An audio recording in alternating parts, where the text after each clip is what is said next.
Alright gang, this is my first 1v1 in Starcraft 2. The MadHive is back and I've spawned as the red Zerg. My opponent is Raxide, who is spawned as the blue Protoss. Other than the swank new graphics, there's not much different left to see yet. You still got your workers and your nexus and your hatchery, nothing new there. Although we do get an extra gas, which pretty sweet deal.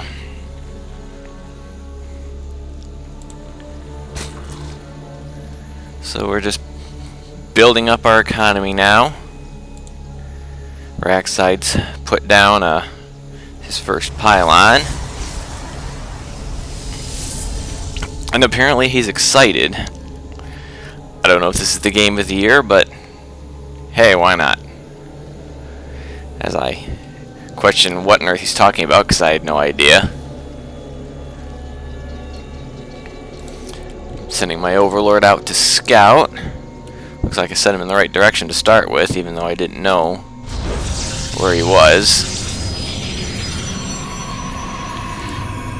Raxide's getting his first gateway. Nothing new there, and now I've got my spawning pool underway. Pretty typical stuff. It wasn't necessarily the most stellar game by me, as you will eventually see, but hey, I gotta start somewhere. And I'm feeling pretty confident that it is his first match, because I felt I at least knew something, but we'd find out that how much I know is irrelevant. Putting up his forge now, which is a bit unusual. But we'll factor into his early build. His gate was creating. He's warping in his first zealot. I have my spawning pool, and of course I've got some zerglings building there.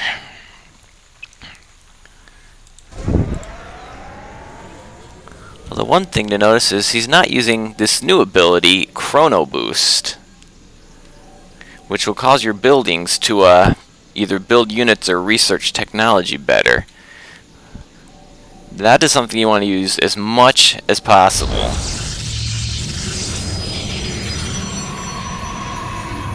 Because each race has a must use, and for the Protoss it's the Chrono Boost. You gotta be using that. I have my first queen.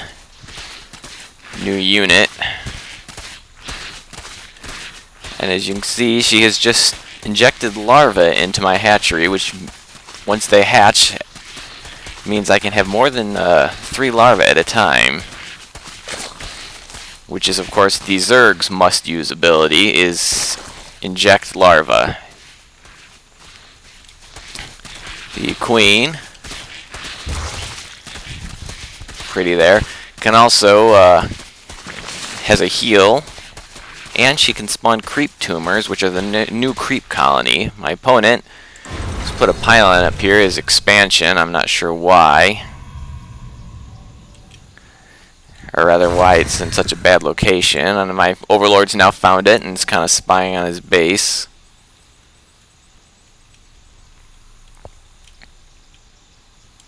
Meanwhile, I'm still trying to figure out. Oh no, looks like I finally figured out where the rocks are on my base. See, this is a practice league. And so, to make it easier, they lock you in your base and you have to break these rocks to get out. Most, when you get to the regular maps outside the practice league, these won't be here, but they do still have destructible rocks in a lot of places. Now I'm putting up my expansion. Since no one's going to be coming in, that's a pretty good deal. There's one of my creep tumors, which they can also spawn one additional creep tumor, so you can help spread your creep. So my zerglings chip away a pebble at a time. Raxide's gonna bust out of his place. He put a cannon here to kind of scare off my overlord. I can't imagine why he wouldn't want my big disgusting balloon floating over his base. So I'm going to try to find a safer location for it. Oh yeah, look back around here. And my Roach Warren is done, which is another new unit. I don't think I've got any out here yet. Pretty much the Zerg tank. Now I've just broken out of my base. As soon as I should have some making. Let's check my production tab. Yeah, I've got some roaches building. Also getting my Zergling speed boost. My opponent's putting pylons at his door. Probably put some cannons there because he's got his forge. And I'm moving my army out. Another nice feature. This is the Xel'Naga Watchtower, which if you put a ground unit next to it, gives you a very wide area of view. Very important to control these if you can. Oh, there's my roaches. Looks like I've already got some underway. Armored unit doesn't do that much damage, but it can take a lot of punishment. So I usually just put those out in front and help protect your smaller early units. Now I'm breaking these rocks here so I can maybe get access to his base or sit up here on the ledge in case he expands here. And he's putting a cannon at his front door. Oh, he's also starting to sneak his way down here. So he's probably going to expand into this base, but of course, you know, it's one of the starting spots, so you gotta break down these rocks. So he apparently is going for the ever-popular Zealot Photon Cannon build, which is actually not really a build. He does not have any cybernetics core yet, which is not a smart idea, because that basically is your building you need to move into the next level of tech, and most people get it right at the same time they get their second pylon. So, and now this is why putting that pylon there is silly, because now he's got to build his nexus way far away from his minerals. Not very efficient. I got a second queen here at my expansion. What am I working on right now? I'm getting speed boost for my overlords, which the overlords now can no longer see cloak. They have to be evolved before they can do that, but they can, however, generate creep. As long as they're sitting still, they can generate creep if you'd like. Oh, there's my army there. My roaches and zerglings starting to build up. Let's see. Oh, I've got my lair. So I am just moving forward. My opponent's still going with his Zealot Photon Cannon build as he slowly tries to break down the rocks here. There, I got my Zergling there. He's got this watchtower so he can see this whole area here. Very useful tool, the watchtowers. He's got his expansion up. And now I'm sending my speedy overlords out to scour the map. Kind of see what's going on here. Raxide's broken through, starting his third expansion. It's very unusual at this stage of the game. But if you can hold it, a very smart thing to do.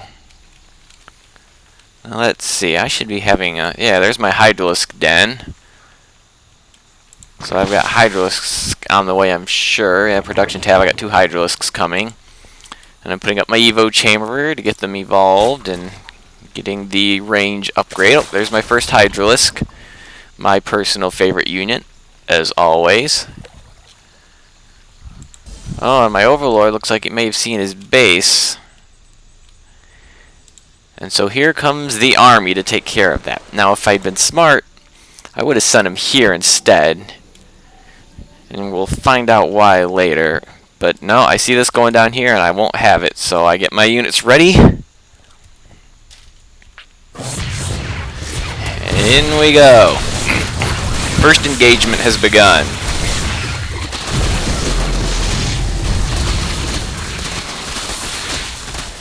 Pretty easily defeated. And you can see he had a cybernetics core building here. Cancels it when I come in, as he did cancel his base too, which is probably pretty smart. Now he puts his cybernetics core up here. Pretty late in the game to be getting that, but it doesn't seem to affect him. And then, you know, as a result of my attacking his expansion, he's going to start walling this off with photon cannons, which is what's going to completely mess up my game plan.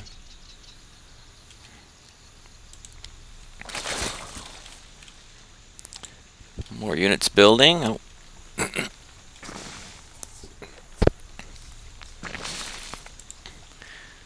There's my creep tumor building. So now I move my units up to this watchtower, so I basically got eyes on his base, but what I didn't see, he started putting an expansion here, one of these new gold expansions, which you can get a lot more minerals out of these for every probe or SCV trip. So they're very usually set up hard to defend, but if you can get them, and it looks like I'm going to get my gold expansion now, they're pretty good. They can really build up your economy quickly. So you can see his wall-in is complete. That's an awful lot of photon cannons.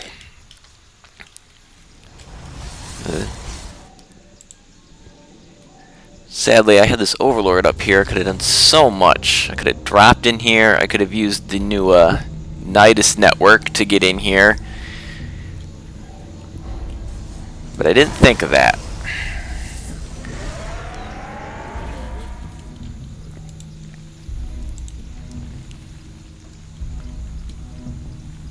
Right now, I believe I'm just building up